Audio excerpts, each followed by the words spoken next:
तो आपका स्वागत है हमारे यूट्यूब चैनल पे। और मैं आज आपको हिंदी के पहले चैप्टर की यूपी टेट की जो है सिलेबस के अकॉर्डिंग पढ़ा रहा था। तो आप देखिए, हिंदी आज का जो है टॉपिक है। मैं हिंदी में पहला चैप्टर आपको पढ़ाने जा रहा हूँ, भाषा का विकास। ठीक है, तो आप लोग ध्यान से देखिए। मैं ज़्यादा टाइम नहीं लूँगा क्योंकि इसमें आपको सरसरी निगाह से देख लेना है। मैं आपको नोट्स के जरिए इसको पूरा बता दे रहा हूँ, आप लोग पढ़ के समझ सकते हैं क्या कैसे है। ठीक है, भाषा क्या होती है? भाषा सब संस्कृत के भाष धातु से बना है, जिसका अर्थ वाणी को व्यक्त करना है। यह भावों, विचारों एवं भावनाओं की अभिव्यक्ति का माध्यम है। अभिव्यक्ति मतलब होता है, मैं कह रहा हूँ, अगर आप ये ग्रहण कर रहे हैं या आप सुन रहे हैं, जिस भी टॉपिक को आप सुन रहे हैं या ग्रहण कर रहे हैं या आपस में बात कर रहे हैं, यही होती है हमारी भाषा। क्योंकि भाषा ही नहीं बनी होती तो हम लोग बात कैसे करते? ठीक है, ये बाकी कुछ टॉपिक्स हैं, आप लोग इसको देख लीजिए, नोट कर लीजिए। चलिए बात कर लेते हैं भाषा के रूप। बोली होती है, घर स्थानीय प्रयोग में होता है। जैसे कि घर में हम लोग जैसे बोलते हैं, का हो भैया खनवा लायक दया, का हो भैया हमार कमवा ना क्या है। तो इस तरीके से जो बोली होती है, इसको बोली कहते हैं। ठीक है, जो हम ये सब भाषाएं बोलते हैं, इनको बोली कहते हैं, जो घर में हम लोग बोलते हैं। और प्रतिनिष्ठित भाषा क्या होती है? जैसे व्याकरण में पूरा व्याकरण होता है। जैसे आज मैं जा रहा हूँ, वहाँ पे हमारा जो है काम है, और मैं वहाँ पे ये काम करने के लिए जा रहा हूँ, तो करके आऊँगा। ये क्या होता है? इसमें व्याकरण का भी प्रयोग हुआ है और शुद्ध तरीके से हुआ है। राष्ट्रभाषा के बारे में जान लेते हैं। राष्ट्रभाषा व्यापक शक्ति ग्रहण, मतलब 60% की आबादी अगर किसी भाषा को अपना लेती है तो हमारी राष्ट्रभाषा हो जाती है। चलिए अगली बात कर लेते हैं। हिंदी भाषा की उत्पत्ति और विकास कब हुआ? भाषा नदी की तरह चंचल तथा प्रवाहमान होती है। भारतीय आर्य भाषा के विकास को निम्नलिखित 3 चरणों में बांटा गया है: प्राचीन भारतीय आर्य भाषा, मध्यकालीन भारतीय आर्य भाषा, आधुनिक भारतीय आर्य भाषा काल। ठीक है, तो चलिए पहले बारे में जान लेते हैं। प्राचीन भारतीय आर्य भाषा काल की स्थापना कब हुई?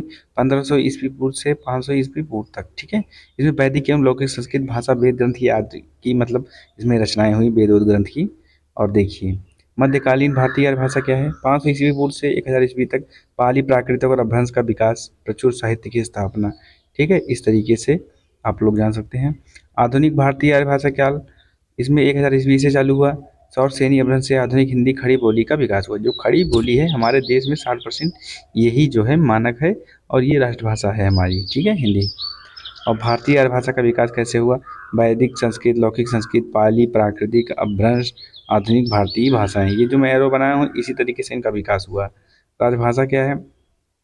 और ये जो नोट किया हूँ इसे आपको देख लीजिए।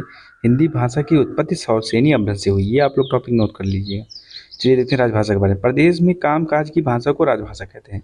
जैसे आपको बैंक में काम है, आप बैंक में जाएंगे, किस लैंग्वेज में बात करेंगे? घर वाली बोली में बात तो करेंगे नहीं। अपनी अपने आवश्यकता अनुसार जिन जो बातें वो समझ पाएंगे, उस हिसाब से आप बात करेंगे ना। जैसे कि सर ये मेरा पासबुक प्रिंट नहीं हो रहा है, इसको आप प्रिंट कर दें, कर दीजिए। अब ऐसे थोड़ी बोलेंगे, अरे भैया हमार प्रिंट कर देते, इस तरीके से थोड़ी बात करेंगे। तो आप लोग देखिए, राजभाषा संविधान के भाग 17 के अनुच्छेद 343 एवं 351 तक आपका जो है इसके बारे में आपको देखने को मिल जाएगा। संघ की भाषा जो है हिंदी है। लिपि देवनागरिक होगी ये। चलिए अब बात कर लेते हैं। भाषा का क्षेत्र काफ़ी व्यापक होता है, बोली का क्षेत्र सीमित होता है। सही बात है, मैंने अभी अब आपको बताया। बोली का क्षेत्र जैसे घर परिवार में बोलते हैं। भाषा का क्षेत्र पूरे प्रदेश में, पूरे जिले में, पूरे देश में, मतलब सब जगह भाषा का प्रयोग होता है। तो हिंदी भाषा के अंतर्गत 5 भाषाएं तथा 18 बोलियाँ शामिल हैं। पश्चिमी हिंदी में खड़ी बोली ब्रजभाषा, कन्नौजी, बुंदेली, हरियाणवी। इसका मैंने एक सूत्र बनाया है, KBKBH। ठीक है, KB से खड़ी बोली, B से ब्रजभाषा, K से कन्नौजी, B से बुंदेली, H से हरियाणवी। ठीक है, राजस्थानी हिंदी को देख लेते हैं। मेवाती, मालवी, मारवाड़ी, जयपुरी, MMJ। आप लोग इसको देख लीजिए, बहुत ही सरल है। पहाड़ी हिंदी GKN, गढ़वाली, कुमाऊनी, नेपाली। ठीक है, बिहारी हिंदी क्या है? भोजपुरी, मगही, मैथिली, बैग में मैथिली। ठीक है, पूर्वी हिंदी क्या है? ABC, अवधी, बघेली, छत्तीसगढ़ी। इस तरीके से आप लोग देखेंगे तो आपको बहुत ही अच्छी तरीके से समझ में आएगा। चलिए अब बात कर लेते हैं भाषा और लिपि के बारे में। भाषा को लिखित रूप प्रदान करने के लिए जिस ढांचे की ज़रूरत होती है उसे लिपि कहते हैं। अभी मैं आज जो चीज़ें बोल रहा हूँ, अगर मैं उसको ना लिख पाऊँ तो इस भाषा का क्या मतलब, आप समझिए। तो वही है कि एक लिप की ज़रूरत होती है, एक मतलब तरीके से जो भी चीज़ें होती हैं वो सही होती हैं। जैसे आप पढ़ाई सही ढंग से करेंगे तभी आगे बढ़ पाएंगे। आज पढ़ लिए 1 घंटा, कल नहीं पढ़े, 2 दिन नहीं पढ़े, 3, तब ये सब लापरवाही है। जीवन साथ खिलवाड़ नहीं करना है। ठीक है, आगे बढ़ना है। ध्वनि संकेतों का लिखित रूप लिखिए। हर भाषा की अपनी लिपि होती है। हिंदी भाषा की लिपि देवनागरी है। देवनागरी लिपि क्या होती है? देवनागरी लिपि का विकास ब्राह्मी लिपि से हुआ है, जो भारत की प्राचीन लिपियों में से एक है। इस विधि में मूलतः 14 स्वर, 35 व्यंजन, 3 संयुक्त अक्षर, अर्थात कुल मिलाकर 52 वर्ण हैं। ये लोग आप तो जानते ही होंगे। प्रत्येक ध्वनि के लिए एक चिन्ह है। प्रत्येक ध्वनि के लिए एक चिन्ह है। वर्णों का उच्चारण अपरिवर्तनीय है। जैसे इंग्लिश में होता है बट और पुट। अब देखिए सेम है B U T P U T, बस बी और पी में अंतर है, लेकिन यू और टी समान है, तब भी इनमें अंतर है। देखिए बट बट मतलब कोई भी मात्रा नहीं लगती, बट हो जाता है हिंदी में लिखेंगे तो।